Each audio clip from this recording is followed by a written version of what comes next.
विधायक समाजवादी पार्टी के उनसे मिलने आया हूं। उन्हें झूठे मुकदमों में फंसाया गया है। ज़मीन के मसले होते हैं। मैं कभी कभी इस बात को नहीं समझ पाता हूं कि 3 बार समाजवादी सरकार रही। अगर वो गलत काम करना चाहते थे तो उस सरकार में भी गलत काम कर सकते थे, लेकिन आखिरकार कौन सी ताकत है, कौन सी साजिश है जिसके तहत उनको सामना करना पड़ रहा है जेल जाने का, और एक मुकदमे के बाद दूसरा मुकदमा, दूसरे मुकदमे के बाद तीसरा मुकदमा, जिससे जेल से बाहर ना आ पाएँ। मैं ये प्रेस के सामने बड़ी जिम्मेदारी के साथ ये कह सकता हूँ, ये भारतीय जनता पार्टी की सोची समझी रणनीति और साजिश है कि समाजवादी पार्टी के नेता कार्यकर्ता झूठे मुकदमे में फंसाए जाएं, उन्हें जेल भेजा जाए। एक के बाद एक विधायक, एक के बाद एक नेता को इसी तरह साजिश में फंसा करके उनका लक्ष्य है आने वाला चुनाव, क्योंकि वो जानते हैं जनता चरम सीमा पर जो महंगाई है उससे त्रस्त है, बेरोजगारी से त्रस्त है। आप तो कानपुर शहर में हैं, इन्होंने तो सपना दिखाया था कारखाने खोल देंगे, बताओ नौकरी कहाँ है। और लग तो ऐसा रहा है कि जब हमारे समाजवादी पार्टी के विधायकों को जेल भेजा जा रहा है तो न्याय मिलना भी मुश्किल है। आप अगर न्याय के लिए मांग करने जा रहे हैं तो आपको न्याय नहीं मिलेगा। और एक उदाहरण नहीं, मैं कई उदाहरण दे सकता हूँ। कन्नौज में जो हत्या हुई है वो अधिकारियों ने हत्या कराई है, क्योंकि एक को इतना परेशान करना, इतनी जांच कराना, उसमें बीजेपी का विधायक शामिल था। आपने बीजेपी के विधायक के लिए क्या कहा? आप यहाँ तो इरफान के लिए सीडीआर, ये वो फलाना ठिकाना सब निकाल रहे हो। आपने कन्नौज के विधायक की सीडीआर क्यों नहीं निकाली? आप पता करिए वो किससे शामिल था, वो विधायक वो शामिल थी कि नहीं थी।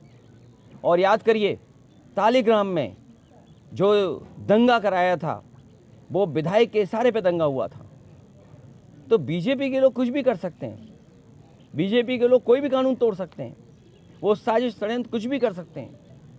इसीलिए मैं आपसे कहना चाहता हूं, विधायक इरफान के खिलाफ साजिश है, षड्यंत्र है, और समाजवादी पार्टी के एक एक विधायक पर षड्यंत्र इसी तरह चल रहा है। कुछ अधिकारी हैं जो मनमानी कर रहे हैं। अधिकारी ये न भूलें कि समय बदलता है। अगर गैर कानूनी काम करते हैं तो कानून उनके लिए भी वही हैं। अगर आज वो झूठा फंसा रहे हैं तो कानून के तहत कार्रवाई उन पर भी होगी। मैं पहली घटना जो बलवंत सिंह की हत्या हुई उनके घर परिवार से मिलने गया था। मैं वो तस्वीरें जिसने भी देखी होंगी, बलवंत सिंह की जिस तरीके से पुलिस ने पिटाई कर करके, और केवल इस बात को लेकर के पूछताछ के बहाने पुलिस ने इतना मारा कि उसकी जान चली गई। उसके शरीर पर जो निशान हैं, जिसने भी देखे उसको दुख हुआ होगा कि आज के समय पर सरकारें ऐसी भी हैं जो अंग्रेज़ों को पीछे छोड़ दिया है। उसका कोई शरीर का हिस्सा ऐसा नहीं था जिस पर नीले निशान न पड़ गए हों। जो आपके ही माध्यम से खबर निकली है, क्योंकि मैं मेडिकल उसको नहीं समझ सकता, खबर ये निकली कि क्योंकि जाम हो गया खून, बह नहीं पाया खून, इसलिए उसकी मौत हो गई। और ये पहली मौत नहीं है, ये कस्टोडियल डेथ उत्तर प्रदेश में पहली नहीं हुई है। इससे पहले भी कस्टोडियल डेथ उत्तर प्रदेश में हुई हैं, और उत्तर प्रदेश आज देश में सबसे ज़्यादा कस्टोडियल डेथ हो रही हैं। जो सरकार ये कहे राम राज्य हम लाएंगे, क्या राम राज्य में इसकी जगह है कि पुलिस तय करेगी कि क्या करना है?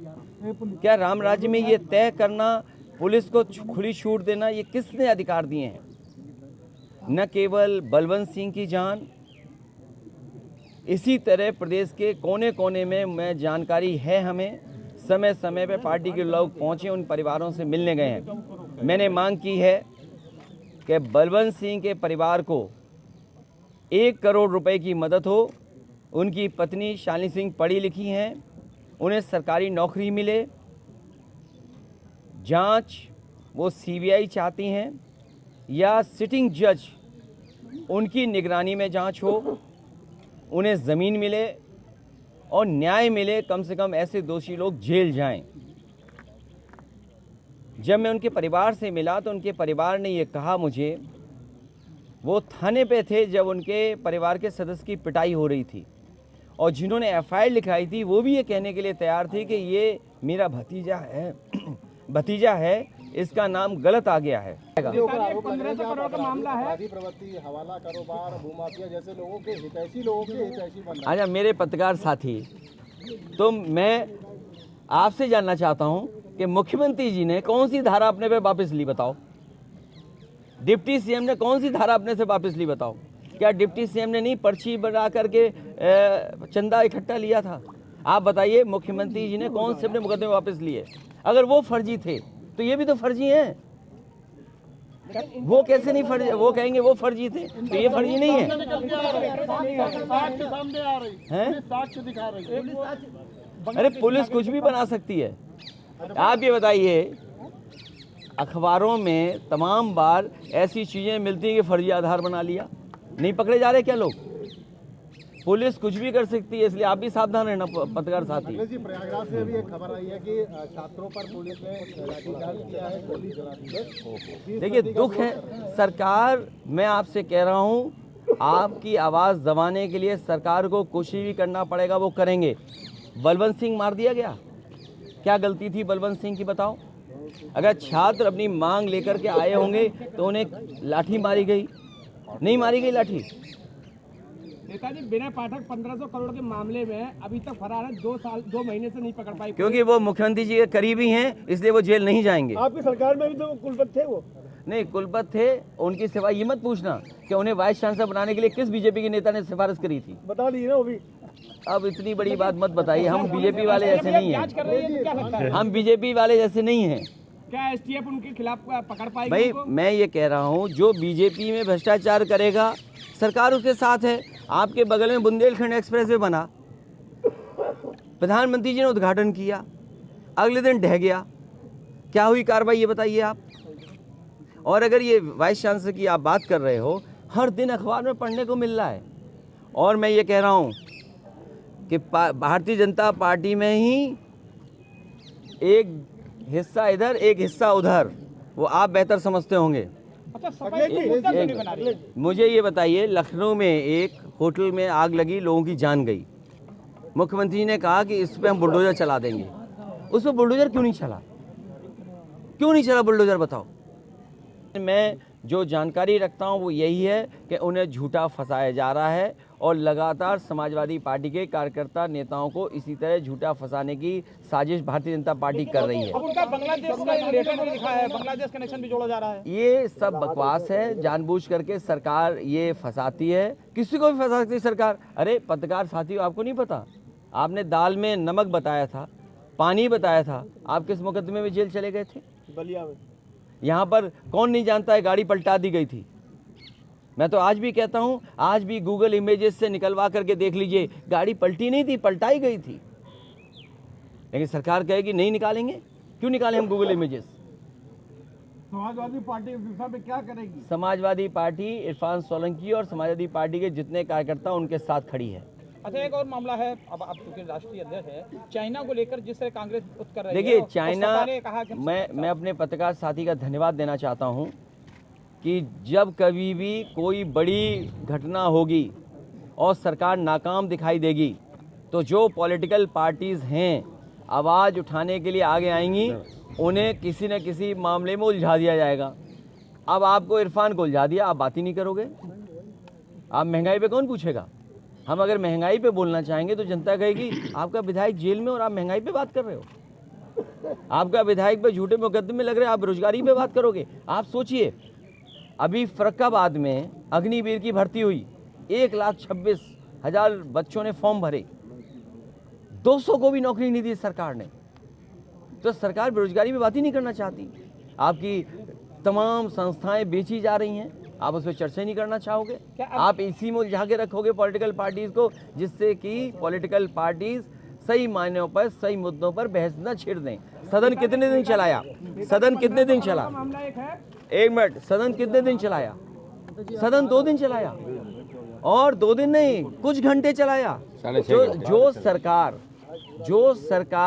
अपने आप को लोकतंत्र पे भरोसा रखती खेलने के कहती हो, सदन कितनी देर चलाया? और सदन इसलिए नहीं चलाया क्योंकि सरकार की पोल खुल जाती। सरकार महंगाई का क्या जवाब देगी? सरकार बेरोजगारी का क्या जवाब देगी? सरकार ने कहा कि 1 डिस्ट्रिक्ट 1 प्रोडक्ट, इसका जवाब क्या देगी? अभी ये लोग गए निवेश लाने।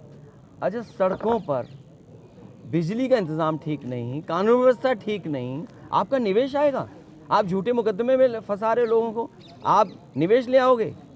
तो ये कहना चाहते हैं लगातार साजिश है कि समाजवादियों को परेशान करो, उन्हें जेल भेज दो, झूठे मुकदमे लगा दो। और उदाहरण आपने मैनपुरी लोकसभा देखा है। मैनपुरी लोकसभा कितनी साजिश थी, कितना पुलिस का इंतज़ाम था, और यहाँ तक इंतज़ाम किया गया कि उनके नाम के आगे क्या लिखा है, उनके नाम के आगे क्या नाम लिखा है, उस तरह सूची बनी। लेकिन जनता ने अंतोगत्वा क्या फैसला लिया?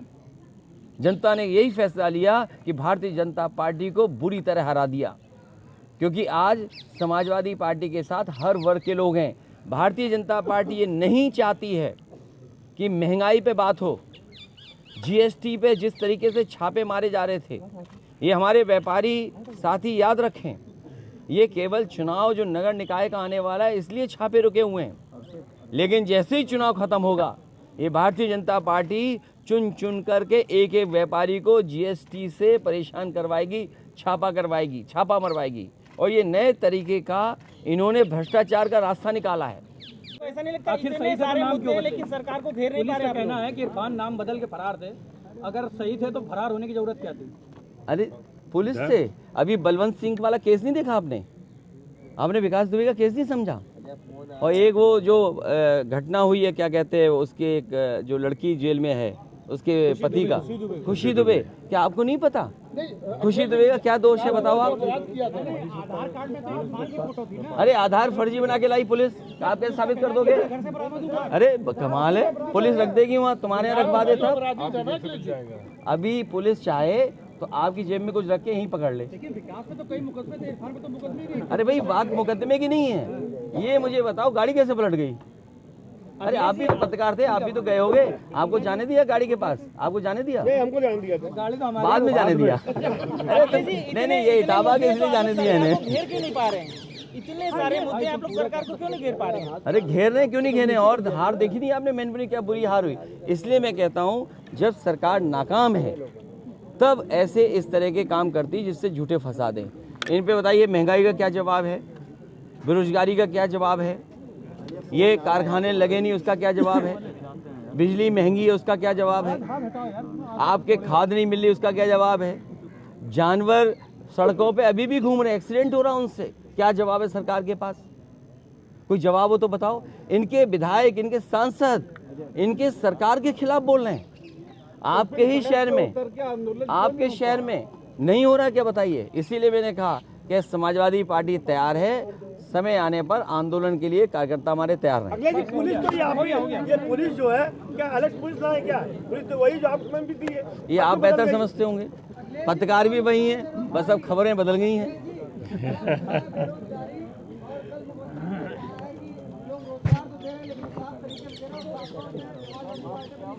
मैं आपसे कहता, ये भारतीय जनता पार्टी ये बताए कि 1,26,000 अग्निवीर भर्ती होने आए थे फरकाबाद में, क्या 200 को नौकरी दी उन्होंने? 1,26,000 लोगों ने फॉर्म भरे, क्या 200 को भी नौकरी मिली? अच्छा, अग्निवीर से लगता है बॉर्डर सेना को समस्या होगी, कमी होंगे सेना? अग्निवीर, अग्निपथ व्यवस्था के खिलाफ समाजवादी पार्टी है।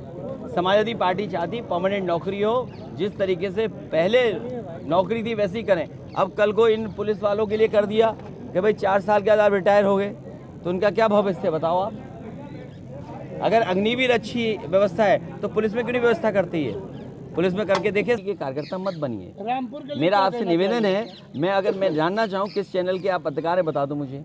एबीपी के, तो मैं आपसे कहूँगा अपना चश्मा ठीक करिए और मैनपुरी में देखिए कोई वर्ग नहीं छूटा जिसने समाजवादी पार्टी की मदद न की हो। रामपुर में क्या हुआ? ये बीजेपी की, अरे वोट ही नहीं डालने दिया। उस पत्रकार साथी को देखो ना, दाल में सही बता दिया, उसको जेल भेज दिया। रामपुर में जो हुआ है, आपको बोर्ड नहीं डालने दिया, आपको पुलिस लगा दी, घरों से नहीं निकल सकते आप। तो सपा मुद्दा क्यों नहीं बना पा रही? क्यों लगातार मुद्दा बना रहे, 3 लाख से लगभग हारे ना। जनता को जब मौका मिलेगा इस सरकार को उखाड़ फेंकेगी। सर निकाय चुनाव आ रहे, क्या कहेंगे? निकाय चुनाव में डेंगू वही है जहां भारतीय जनता पार्टी के मेयर हैं, डेंगू वही है जहां पर नगर पालिका के अध्यक्ष भारतीय जनता पार्टी के हैं। आप कानपुर के हैं, मेयर कब से इनका यहाँ पर? क्या कूड़ा हट गया? क्या गंदगी हट गई? क्या नाले हट गए? और यकीन करो आप, इतनी धूल चढ़ी हुई है, आप पेड़ नहीं पहचान सकते, पेड़ की पत्तियों को देख के नहीं बता सकते। जब आप करीब पहुंचोगे तभी आपको पता लगेगा हाँ ये नीम का पेड़ है। अभी मैं फ्लाईओवर से गुजर के आया हूँ, मैंने नीम का पेड़, इतनी धूल धक्कड़ देखी, आप कल्पना नहीं कर सकते उसकी। पीपल का पेड़, नीम का दिखाई दे रहा, वो सब गर्दा लगा हुआ है। तो ये किसकी जिम्मेदारी थी यहाँ स्मार्ट सिटी बनाने की? और जो मेट्रो समाजवादियों ने बनाई उसी का आगे फीता काट गए। इनका अपना क्या है ये बताओ? अगले जी पुलिस ये आपको ऐसा नहीं, ये गंगा पर सेल्फी ली गई थी। अरे नाले पे सेल्फी लेनी थी आपको, बताइए। इस गंगा पानी में, गंगा वाले पानी में आपने कहा कि हम इसको पीने लायक बना देंगे, आचमन लायक बना देंगे। आप बताइए गंगा की क्या स्थिति है? तो ये जो नाकामी है उसको छिपाने के लिए विधायक पे झूठे मुकदमे लगा दो, समाजवादियों के खिलाफ न्यूज़ चलवा दो, पैकेज अच्छा मिलेगा तो न्यूज़ अच्छी चला दो। डाउनलोड करें अमर उजाला ऐप और पाएं खबरें लगातार। अगर आप ये वीडियो YouTube पर देख रहे हैं तो हमारे चैनल को सब्सक्राइब करें और बेल आइकन को दबाना ना भूलें। अगर आप Facebook पर ये वीडियो देख रहे हैं तो हमारे पेज को लाइक करें।